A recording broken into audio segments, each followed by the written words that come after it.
So I was going to use this message to talk about fundraising plans, why a fundraising plan is important and how it can help you. And I had this whole idea of starting things off with a quote about the importance of plans. But a lot of the quotes that I could find, like "No battle plan survives first contact with the enemy," I like I like what it's saying, but not enough to use it because a lot of these are in terms of war, and I don't like to equate fundraising plans with battle plans because donors are not your enemy.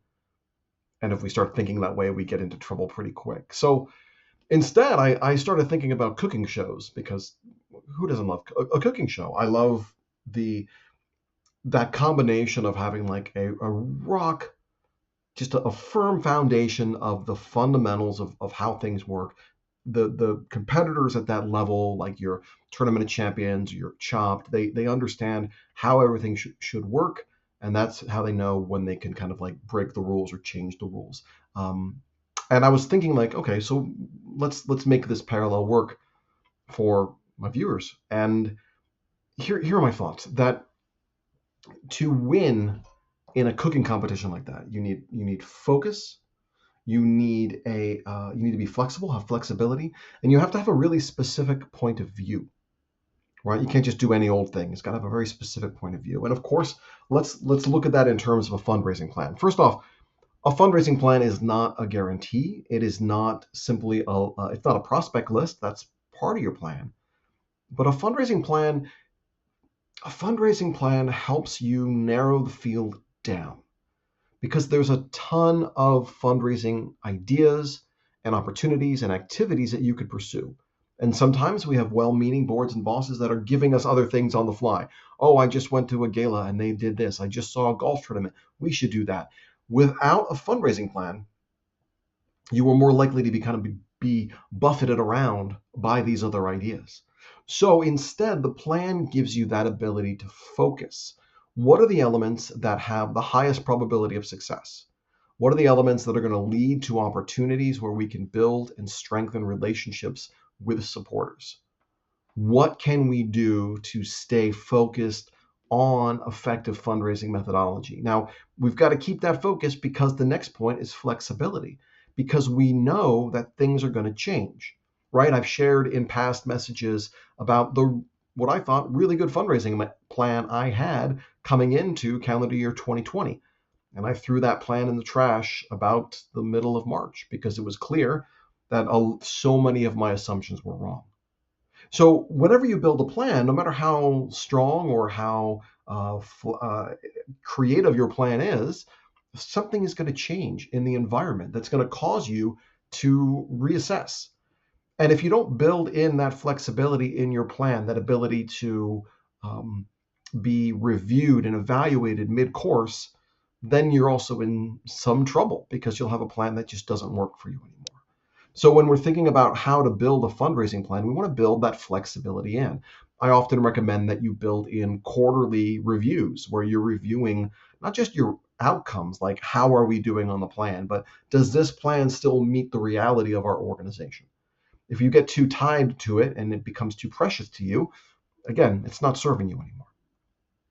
Finally, your fundraising plan needs to have a very specific point of view, meaning it needs to be a plan for your organization. When I was at Habitat, one of the events that was a cornerstone of our fundraising was a construction competition event. And we spent a lot of time and a lot of energy really dialing in on what made that event special, on how we can make that event better, how we can make it a more exciting and competitive day. And that focus was well used because that was a specific event that was completely tied in to the mission of our organization. Your fundraising plan needs to speak to your mission. It's not just a generic list of fundraising best practices. Well, we saw this organization has grants and golf and gala, and that's what we're going to do. Well, maybe, but maybe it's not a fit. Your plan has to feel like your plan. It's got to celebrate your mission and your community and culture. And this is especially true when you start thinking about elements of your plan like cultivation and stewardship. These things have to be a specific fit with what you do. So the last element, and this is where the cooking show analogy kind of breaks down, is the last element of your plan is the process by which you built the plan. I guess you could say a good recipe has a foundation of really solid, fresh ingredients. Your plan is going to be really unstable if it's the vision of one person, if it's not based on data and deliverables. Meaning, another way to say it is a goal is not a plan. You can't just say you need to raise $10 million this year. Go. That's not a plan. That's a goal. Might be a crazy goal, might be a fine goal, but it's not a plan. The plan is what steps will we take to get there? What avenues will we pursue? What donors will we reach out to first? How will we approach things like donor retention and donor cultivation? All these core ingredients in how the plan is created, that's what's going to help your plan succeed. It's probably not a surprise to tell you that I love helping nonprofits build fundraising plans.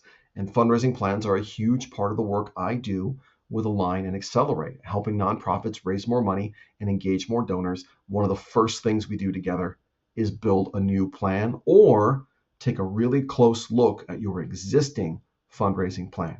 Because not all plans are created equal, and sometimes a set of outside eyes can help you identify areas that your plan can be improved upon.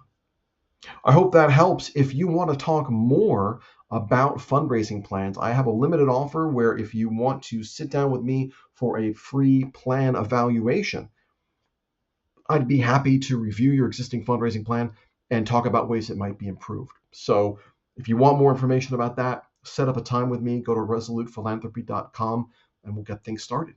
Keep up the great work. We'll talk to you soon.